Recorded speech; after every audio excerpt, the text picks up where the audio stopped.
Dear student, so you thought you had escaped English classes just because it's the Christmas holidays? Well, you were wrong. There's never any excuse not to practice your English, even when you are taking a well-deserved break. With that in mind, I would like to present to you my little course, The 12 Days of Christmas in English, to keep you on track with your English learning during this period. Basically, the 12 Days of Christmas starts on the 25th of December, today, and it runs all the way through until January 6th, in some cultures known as the Epiphany or Three Kings Day. So let me tell you a little bit about this course. This course comprises of 12 videos, one for every day of the 12 days of Christmas, and each one will teach you a little bit about British culture and traditions during the period. But it also covers some very interesting intermediate to advanced vocabulary and grammar that you can also use in so many other contexts. At the end of every video, there will be a little quiz, and this quiz will be in the format of a Cambridge exam. So for those who are hoping to prepare for the exams next year, this course will also come in very, very useful. So, let's get started. The first topic that I would like us to talk about today is A Christmas Carol. For those who don't know what A Christmas Carol is, this is a novel that was written way back in 1843 by a very famous British author known as Charles Dickens. Okay, so the first topic I wanted to start with is based on the name of the famous character in A Christmas Carol called Scrooge. So, who or what is Scrooge? Well, Scrooge is a character who is known at the very beginning of the story for his hatred of Christmas, combined with his lack of generosity. He is a most disagreeable person. Nowadays, we use the word Scrooge as a noun, so a Scrooge is used to describe a person who is rather stingy. Stingy, a person who does not like spending money, a person who we consider to be not very generous. So let's try to think of a sentence that we could use this. For example, don't expect any Christmas presents from Richard. He's such a Scrooge. In the same context, you could also say he's so stingy. So such a Scrooge, because it's a noun, and so stingy, obviously so with an adjective. In today's class, I'm going to read you an extract from the novel A Christmas Carol, which describes very vividly Scrooge's mean and selfish character. I would like you all to bear in mind that this novel was written, as I said, in 1843. So the vocabulary is going to be quite challenging, but don't worry, after the reading we will break down the passage and explore, the useful vocabulary and also grammar that we find in this text. So, if you're ready, let's get started. I'm going to try to put on my best Victorian voice for this. So yeah, here it goes. Oh, but he was a tight-fisted hand at the grindstone, Scrooge, a squeezing, wrenching, grasping, scraping, clutching, covetous old sinner, hard and sharp as flint, from which no steel had ever struck out generous fire, secret and self-contained, and solitary as an oyster. The cold within him froze his old features, nipped his pointed nose, shrivelled his cheek, stiffened his gait, made his eyes red, his thin lips blue, and spoke out shrewdly in his grating voice. He carried his low temperature always with him. He iced his office in the dog days, and didn't thaw at 1 degree at Christmas. Now, I know what you're thinking, pretty complicated, huh? But the good news is that although this kind of language is very common from the Victorian era, the 19th century. Some of these words are actually still very relevant nowadays. We use it in our writing, we use it in our conversations. It's just the sentence structure is a little bit simpler, let's say, compared to, 100, 200 years ago. So we're going to go through this together, and you will discover afterwards that if you read it again, it's going to be a piece of cake. Okay, so let's start with the first part. Oh, but he was a tight-fisted hand. Tight-fisted. So a fist literally is when you squeeze your hand up into a ball shape like this. And if you hold on to something very, very tightly, it means that you don't want to let it go. For example, when it comes to money. So tight-fisted is literally someone who does not like letting go or spending money. This makes a lot of sense with Scrooge. He is a person who, at least at the beginning of the novel, does not want to give money to the poor. He does not want to give money essentially to anyone. He wants to keep it all to himself. So essentially, Scrooge is a stingy person, tight-fisted and mean. The next part is he is a tight-fisted hand at the grindstone. The reference to a grindstone comes from the expression to keep your nose to the grindstone. So a grindstone in the old days was a type of stone used for grinding, and also for sharpening things such as metals, you could say tools or weapons. This was also used. So to keep your nose to the grindstone nowadays means to work very, very hard without any rest, without any break. So in the context of the novel, Scrooge is the owner of a counting house, a place where he lends money to people, but with, certain conditions, for example, extortionate interest rates. And at the time of the novel, he is very, very reluctant to let his workers take the day off, even though it's Christmas Day. So he's a tight-fisted hand at the grindstone, means he's a mean, stingy person who basically wants his employees to work without any rest or any break at all. As I said, he's a most disagreeable character. Next part. A squeezing, wrenching, grasping, scraping, clutching, covetous old sinner. Whew, bit of a mouthful. This part is actually very interesting if we're talking about it grammatically, because we often see these words as verbs, but in this context they are actually adjectives to describe Scrooge's relationship with money. So let's take a closer look. So squeezing comes from the verb to squeeze. Squeezing. So like a sponge, imagine Scrooge is squeezing his clients for every penny that they have. Wrenching comes from the verb to wrench. So to wrench is like to pull away with violence or aggression, wrenching something. So in this context, Scrooge has no conscience really about wrenching away the last coin that is owing to him, even if it comes from a struggling family.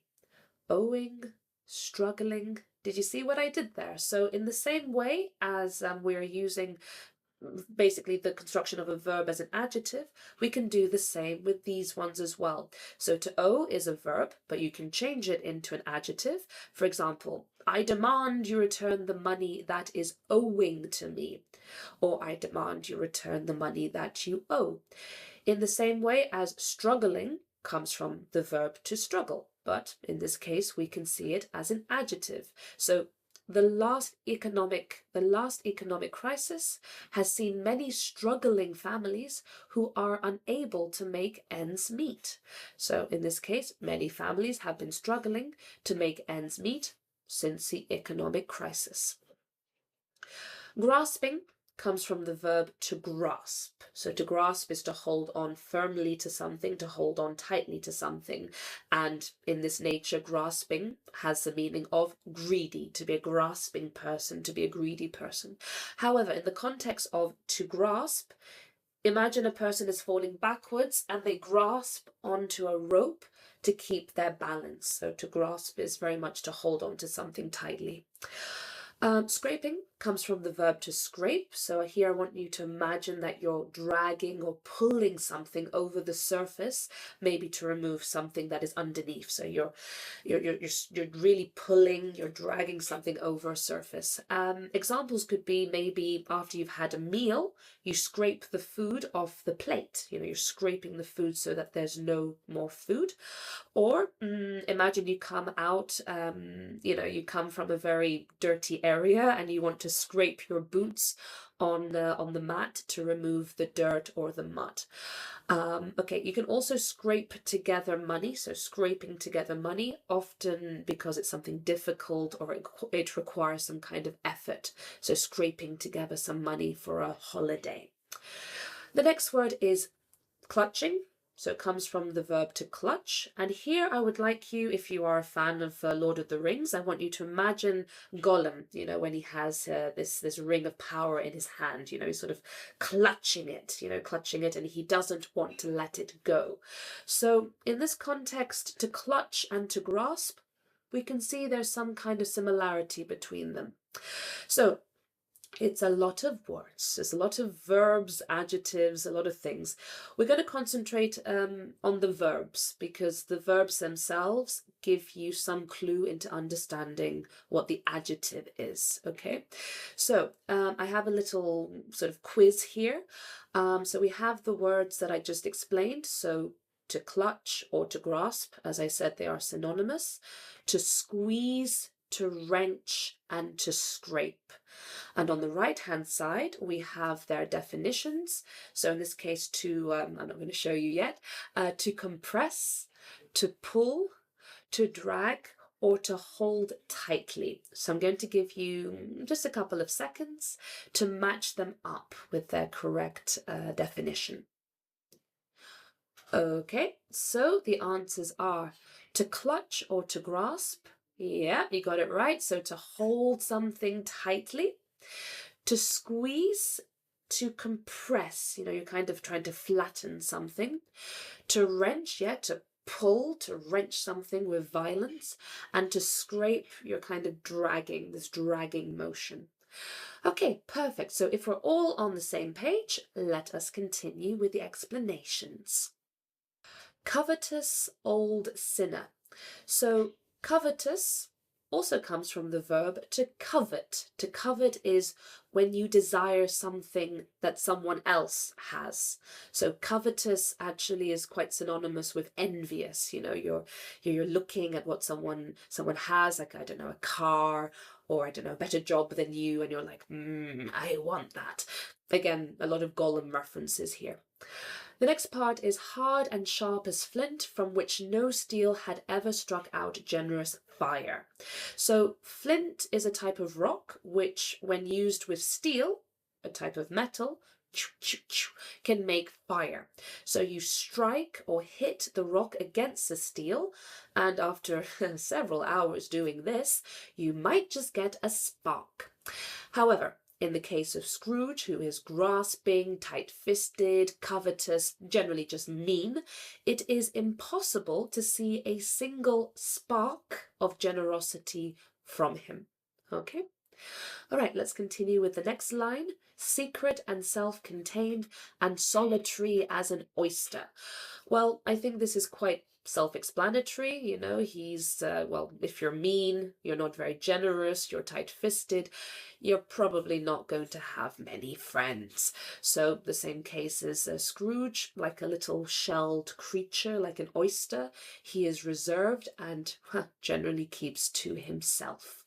He doesn't look for company. Next part. The cold within him froze his features, nipped his pointed nose, shriveled his cheek, stiffened his gait. Okay, so let's go through this line by line. Scrooge is such a cold person that it even affects him physically in his physical appearance. So it nips his nose. To nip is like to peck or to pinch, and we often use it to describe that feeling, you know, when the cold is sort of biting away at your nose or cheeks, and basically it leaves them a little bit sore. You know, often your nose goes a bit red. So it shriveled his cheek. So to shrivel is like to wrinkle. So when plants are dying, for example, their leaves are shriveling up. Their leaves are sort of losing their elasticity. It stiffened his gait. Well, gait is another word for posture, and stiffen, well, classic example, you know, you've been working out, you know, 5 hours in the gym. The next day, you're probably not going to be quite so flexible. Your body's going to be quite rigid. And it's pretty much the same, for example, if you have an office job or you're sitting down all day, a bit like me, you can get quite a stiff back at the end of that. So, you know, you find it a little bit painful or a little bit hard to move the lower part of your back. So to stiffen your gait is to feel a bit like cardboard, to be very, very stiff. You can't move or you're not so flexible. Next part. He carried his own low temperature always about with him. He iced the office in the dog days and didn't thaw it 1 degree at Christmas. Again, more references to how Scrooge is both cold as a person, but also physically cold. He carries the winter about with him wherever he goes. So here we have a nice little word, dog days. This is an expression that personally I think is a little bit unfair to dogs, you know. Hopefully no canines will be offended by this expression. But the good news is that dog days actually have nothing to do with dogs. They are simply days in the year where there is no real economic activity, for example, during the dog days of summer. Another example could actually be during COVID-19, when many of us spent the dog days of the pandemic stuck at home, unable to work because, it wasn't advisable at the time. Thawing. Thawing is the process by which ice turns into water, or, you know, food that has been put in a freezer defrosts. So while thaw is generally considered to be synonymous with melt, it actually isn't. It's basically melting the ice from a solid object. For example, thawing of the permafrost in the Antarctic, or maybe thawing a salmon for Christmas. So only the ice dissolves, but the actual item or object stays the same. So you couldn't really say thawing an ice cream. Then you have no more ice cream. The ice cream has turned into milkshake, you could say. But yeah, the ice cream is melting, but thawing is essentially the ice that is no longer there. Okay, you've done it, guys. You have you've read it, and hopefully now you understand the text a bit better, and you'll share with me the idea that Scrooge, at the beginning of A Christmas Carol, is not the most pleasant of human beings. He is not generous. He is tight-fisted. He's very clutching in terms of his, his financial possessions, and Christmas for him, it's just another day because his nose is always kept to the grindstone. So, quiz time. So I've decided to take out one of the Cambridge exam sort of exercises, and this one is a word transformation. This is where you have one word, you have to transform it into another word class. So imagine if the word is a noun, you might have to transform it into an adjective. If it's an adjective, you might have to transform it into an adverb, and so on. So I'm going to read it out to you, and in the next slide I will give you the answers, and let's see how you do. So the topic of this exercise is the science behind generosity, and let me go through it with you. The holiday season is often seen as a time for giving, with many people feeling, number one, inspiration by the joy of helping others, while the 2, covet, nature. Often certain individuals can hinder the progress of generosity and kindness. The 3 prove benefits of philanthropy persist. The act of giving has been suggested by psychologists to be even more for fulfillment for the giver than the receiver. In the case of giving presents, areas of the giver's brain, 5, association with pleasure, are activated, creating a 6, last feeling of contentment. Meanwhile, stinginess can have the 7, oppose effect, leaving individuals feeling 8, isolation.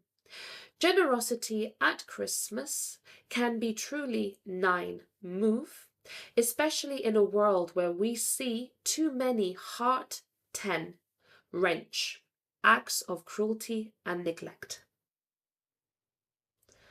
Okay, let's look at the next slide for the answers. And yeah, in the comments section, you can tell me how well you did. If you got 10 out of 10, well done, you guys are pros. And if you didn't, well, don't worry. This is still an opportunity to grow and develop in your English learning journey. Well, that's all from me. Merry Christmas. It's the 25th of December. And if you don't celebrate Christmas, well, maybe have a little break, have a rest, because it's no fun keeping your nose to the grindstone the whole time, okay? See you tomorrow for the next installment, where we will be looking at the lyrics of the famous song Last Christmas by Wham. See you then. Bye.